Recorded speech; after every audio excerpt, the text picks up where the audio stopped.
tão diferentes que ninguém pode imaginar, mas Deus está de olho em cima. E Deus estava de olho em cima dele, da sua família, por isso ele está aqui nesta noite. Então ele vai estar dando testemunho da cura, da salvação que aconteceu na sua família. Paz Senhor, igreja.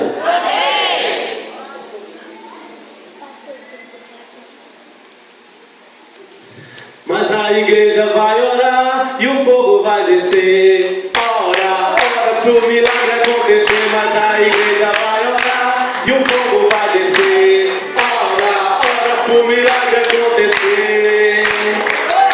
Muito feliz em estar aqui nessa noite com vocês. Eu sou um líder natural. Meu pai é cacique lá na aldeia Massacará, em Euclides da Cunha, na Bahia, desde os anos 80. Aqui em São Paulo, eu sou cacique. É complicada essa minha situação em São Paulo, porque nós não temos uma terra única assim para dizer. Os Caimbé estão ali em determinado lugar. Então aqui eu vou apresentar para vocês. Minha esposa está ali, a Nina. Temos 3 lideranças. Pode levantar assim para o povo ver vocês. A minha tia Luzia, que é a liderança em Itaquaquecetuba. Meu irmão Newton é uma das minhas lideranças lá em São Bernardo do Campo. A Denilza, minha secretária e liderança também na Zona Norte. Irmãos, em 86 nós sofremos um massacre, onde os fazendeiros, eu digo uso assim para não estar trazendo nomes e tal, chegaram ali com 2 caminhonetes cheias de pistoleiros, 2 tratores de esteira e já chegaram metralhando tudo, destruindo tudo.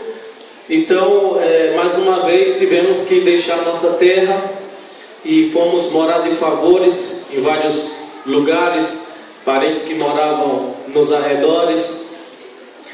E eu fui crescendo vendo a situação do meu povo. Eu ali pequeno, quando chegava alguém, meu pai começava a contar a história da nossa aldeia, do nosso povo, que a nossa aldeia é considerada a mais antiga, a mais velha do Nordeste, que foi declarada como área indígena em 1638.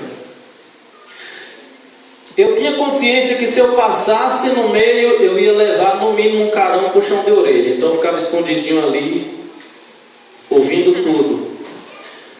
Nos anos 90, nós ganhamos um pequeno projeto com umas 8 casinhas, onde nós fomos morar ali. E quando passava alguém, tinha uns assembleianos meio doidos lá, sabe?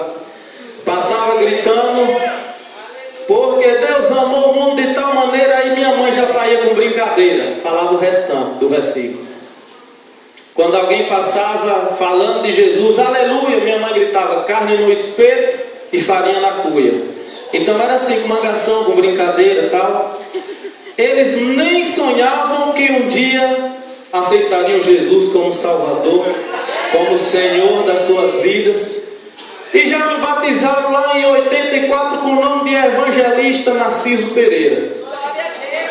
Não tem João, não tem Antônio, Raimundo, não tem nada. Eu mostrei meu RG para o pastor ver de manhã, porque tem algumas igrejas que a gente passa aí, quando a gente fala, seu nome é evangelista. Opa, nós temos alguns evangelistas aqui primeiro.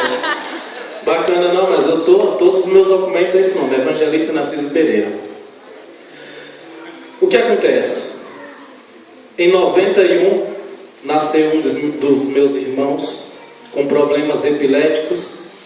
Aquele recém-nascido ficava virando os olhos, a gente só via o branco do olho, fazia até medo. Ficava espumando e não teve ninguém na medicina ali que pudesse diagnosticar o que aquela criança tinha. Meu pai pensou, não, mas nós somos índios, então nós vamos apelar também agora para o curandeirismo, vamos procurar os pajés. Na nossa aldeia não tem pajé. Então procuramos as aldeias vizinhas, curador, rezador, macumbeiro, mas ninguém conseguia diagnosticar o que aquela criança tinha. Eu lembro que tinha um macumbeiro velho lá na aldeia, nós fomos na casa dele um dia, enquanto eles estão lá na sala, acendendo uns fogos lá, fazendo não sei o que, eu vou lá no quintal, dar uma volta. A mulher do cabra não estava lá no quarto no fundo, presa, num quarto com grade e tudo. Quando ele vai para casa, eu disse, pai, está errado. Se ele não consegue dar jeito na mulher dele, mas tudo bem, né? Em 91, em mais um momento de desespero de minha mãe, um belo dia depois do almoço, agosto de 91, quem prestar atenção vai entender o mistério. Em agosto de 91, depois do almoço, minha mãe está conversando com Dona Neném, que era esposa de um dos conselheiros do meu pai, e de repente o menino começa a se tremer daquele tremelique, começa a babar, começa a virar os olhos. Minha mãe, no desespero: segura esse menino, Neném, que eu não quero ver o meu filho morrer nos meus braços. Mãe foi para onde? Para trás do banheiro. A nossa casinha do projeto, o banheiro não era dentro de casa não. Nós tínhamos que sair assim para a porta da cozinha, tinha um pequeno isolado, aí nós tinha três opções: ou entrava no banheiro, ou dava a volta por aqui ou pelo outro lado. Minha mãe saiu tão rápido que a gente não viu para que lado ela foi, se entrou no banheiro ou se deu a volta. Minha mãe estava atrás do banheiro, no desespero, falando: Deus, se você existe, manda alguém aqui rezar no meu filho, porque se ele ficar bom, eu vou fazer o que essa pessoa disser que tem que fazer para lhe agradecer. Tudo bem. Com 3 dias, entra um Monza preto com placa de São Paulo. Meu pai já saiu na porta com a espingarda velha atrás das costas. Tinha uns bandidos soltos lá na região na época, então ninguém podia sair assim sem saber o que estava acontecendo. Meu pai sai com a espingarda atrás das costas, os conselheiros dele lá das outras casas assim, tudo próximo, já sai também preparado.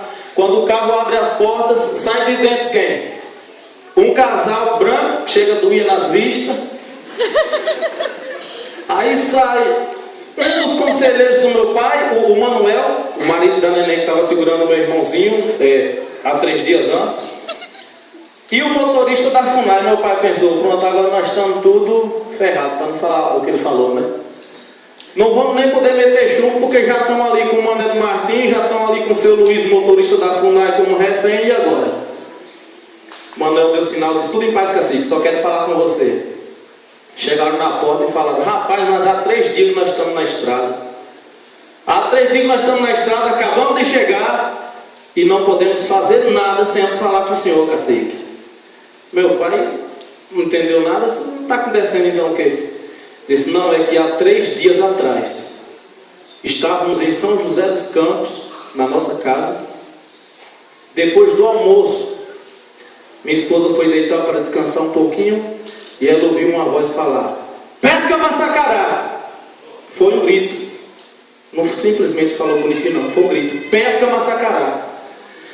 Ela levantou assustada: você me chamou, Benê? Ô Benê, você me chamou? Não, Benê não chamou. Volta lá para deitar.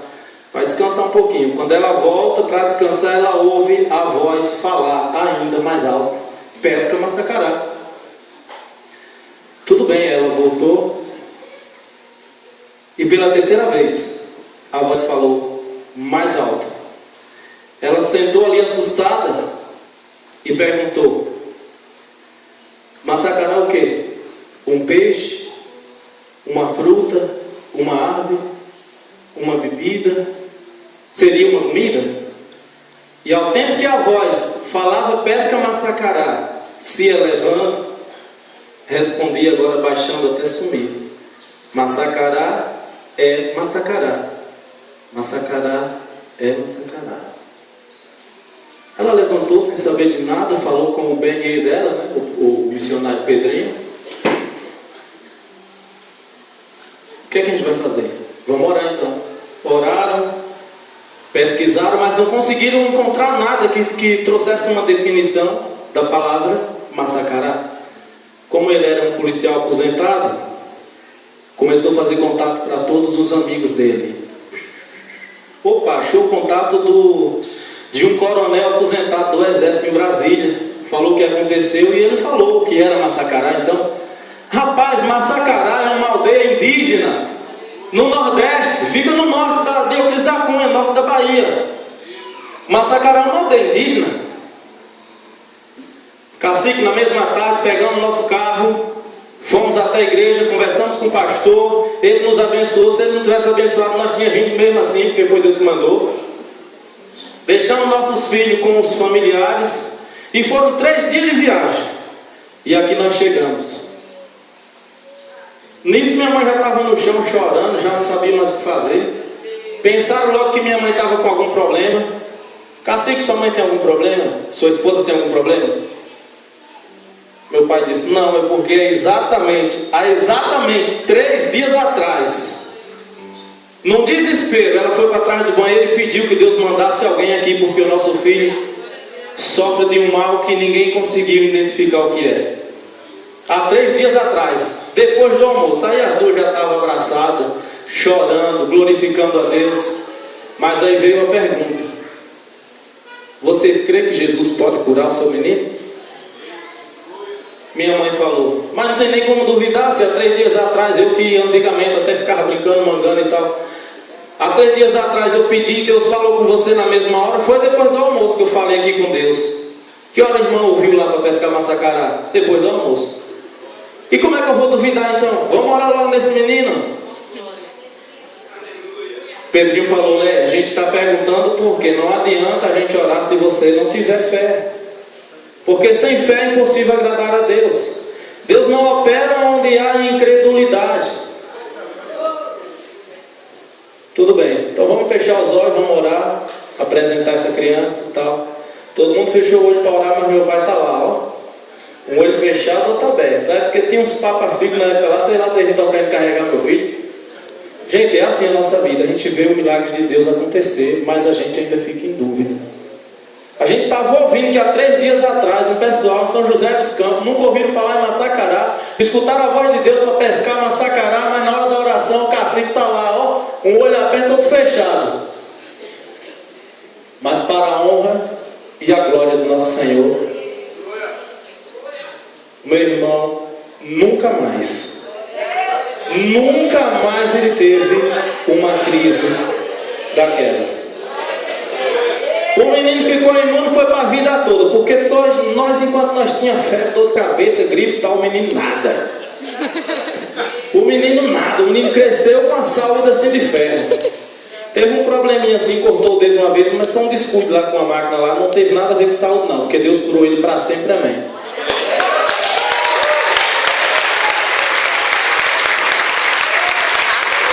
Glória a Deus. Hoje, esse meu irmão chamado José Ivo, a gente chama ele na aldeia de Zezinho. Ele é pai de família também, já tem um filho, e ele está lá na igreja, cooperando, abre a igreja direitinho, recebe o pessoal, está fazendo aquilo que eu cresci fazendo. Quando chegava as caravanas de fora para conhecer a aldeia, eu estava lá, com fome ou com sede, mas eu estava lá, recebendo o pessoal, fazendo visita. Foi construída uma igreja lá dentro da aldeia, e aí todo mundo veio criticar o cacique Juvenal. Ah, porque índio não pode ser crente não, você está doido, é? Índio não pode ser crente não, porque crente não pode pegar em arma. E a nossa luta é árdua, viu? Pelas terras e tal. Mas o meu pai já aprendeu que Deus também é o exército dos exércitos. E para que ele tivesse ainda a fé aumentada, em uma determinada noite, depois do serviço lá de construção dos alicerces da igreja, foi tudo construído por nós, ele não pôde ficar com o meu tio, pastorando o material, que se deixasse o material lá, misericórdia, de manhã não tinha nada. Os espertos vinham e levavam. Então, eles tinham uma estratégia. 2 ficavam pastorando o material, 2 iam para casa para as mulheres e os filhos não dormir só. E um determinado dia, nenhum conseguiu ficar. Se reuniram os 4, pegaram na mão e disseram: Senhor, o Pedrinho falou que o Senhor é o médico dos médicos. Acampa seus anjos então aqui ao redor do material, porque essa noite nós não podemos ficar. De manhã, quando eles chegaram lá, um dos gaduns lá, né, um dos gatunos lá que ficava pegando material, chegou correndo de manhã e disse: vocês são doidos? Quem foi aqueles homens vestidos de branco que vocês mandaram pastorar o material de noite? Deus enviou 2 anjos de branco, quando pega uma galinhota lá, um carrinho de mão para ir buscar lá o material dos crentes, que levanta a vista, quase cai de costas. 2 cabras sentados de branco em cima do material, que de longe mesmo ele voltou. Então, se eu for continuar aqui contando os milagres e maravilhas que Deus tem feito na nossa aldeia, lá naquele fim de mundo, onde tem gente que fala que é onde Judas perdeu as botas, mas não é não. É onde Deus escolheu um povo para vencer. É onde Deus escolheu um povo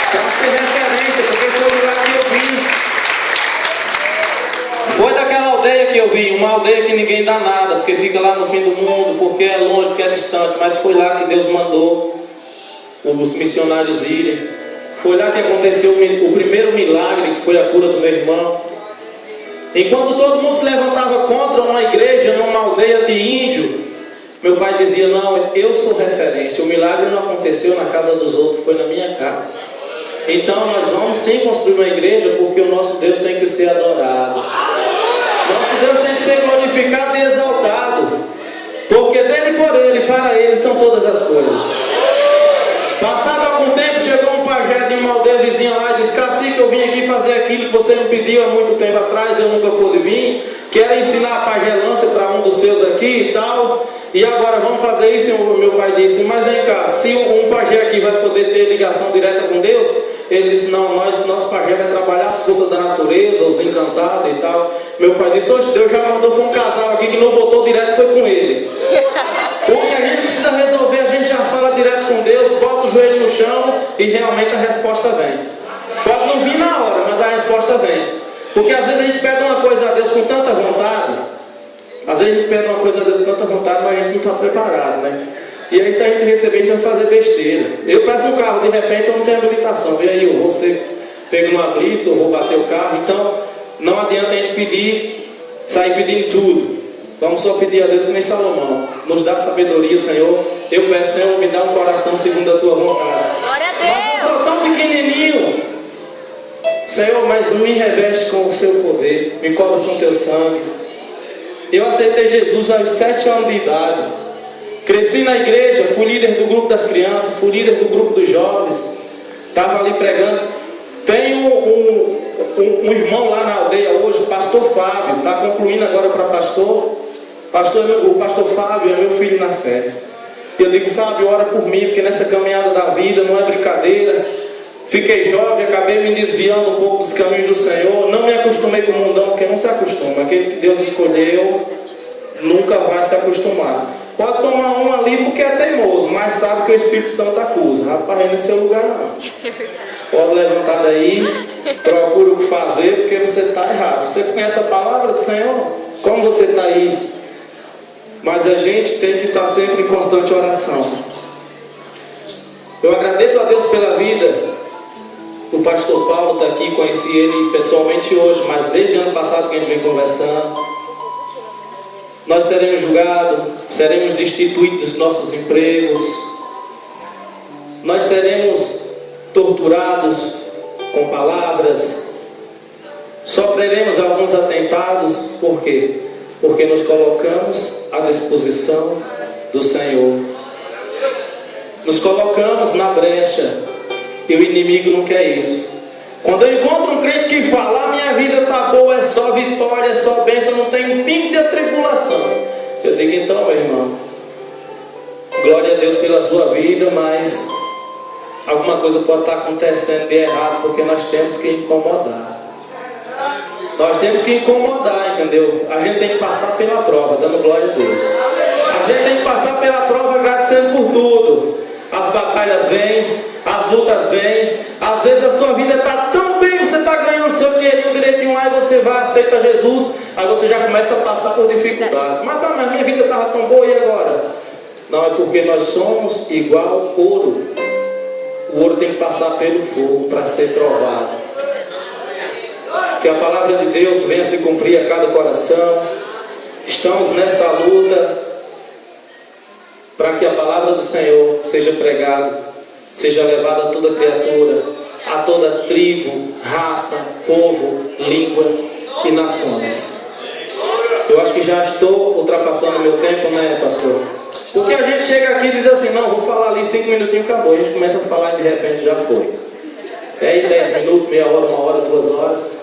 E o tempo é muito curto.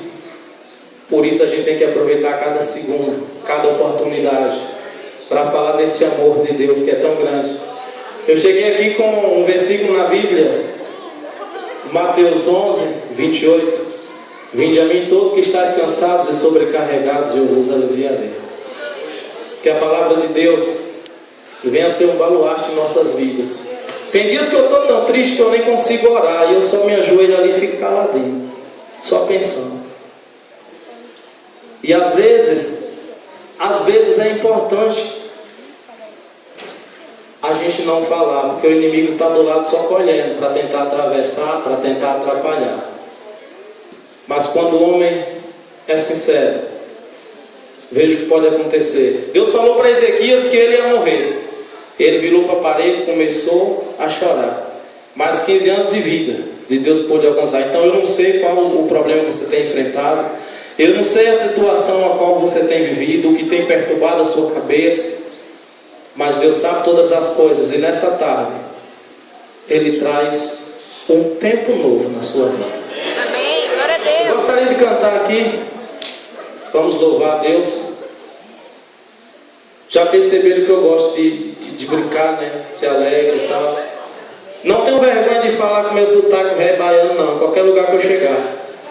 Às vezes, se você for ali para São Bernardo, eu estou lá na frente de uma loja, fazendo minha propaganda lá, mas nós rai, nós rei, nós ramos. Todo mundo está entendendo o que eu estou falando? Não vou ficar chiando. A gente tem que ser simples. Quanto mais simples, melhor. Eu vou fazer uma visita a um amigo aí, não, eu vou ali alugar uma roupa e tal. De repente o cara nem vai se sentir bem com a minha visita, não. Chegou aí o bambambam agora. Não, é simples mesmo. Pode soltar. É só, botei só um para não atrapalhar. Eita, Deus grandão! Deus maravilhoso. Forró, que da hora. Que o Senhor abençoe a sua vida, querido. Não consigo ir além do teu olhar. Tudo que eu consigo é imaginar a riqueza que existe dentro de você. O ouro eu consigo só admirar, mas te eleva eu posso a Deus adorar. Sua alma é um bem que nunca envelhecerá. O pecado não consegue esconder a marca de Jesus que existe em você. O que você fez ou deixou de fazer não mudou o início. Deus escolheu você. Sua raridade não está naquilo que você possui ou que sabe fazer. Isso é um mistério de Deus com você. Você é um espelho que reflete a imagem do Senhor. Não chore se o mundo ainda não notou.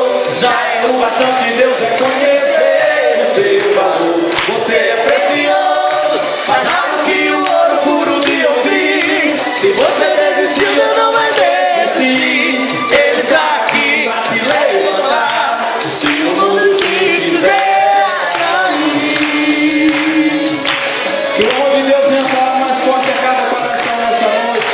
E que a gente venha encontrar força no Espírito Santo.